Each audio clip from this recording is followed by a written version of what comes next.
Brianna and welcome back to the Henna Guys Frequently Asked Questions. Today we're going to be talking about the top things that you need to know about henna. The first thing is that henna is completely natural. It's made from a plant. It has a red-orange pigment naturally. It is completely gorgeous and found in nature. Although henna is naturally red/orange, the Henna Guys do have a wide variety of colors that are mixed with indigo, which is a blue tone, to create browns, blacks, various colors of reds. Some are mixed with fruits, some are mixed with other pigments to create such a wide variety of color tones for your hair dyeing. Henna is permanent, but it'll fade within 6 to 8 weeks, and henna cannot lighten your hair. So it's not like bleach at all. You cannot get any lighter colors achieved with henna.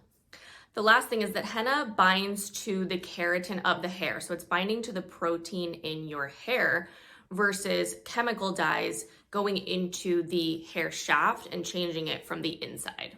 That's it for this frequently asked question on what you need to know about henna. Stay tuned for other frequently asked questions.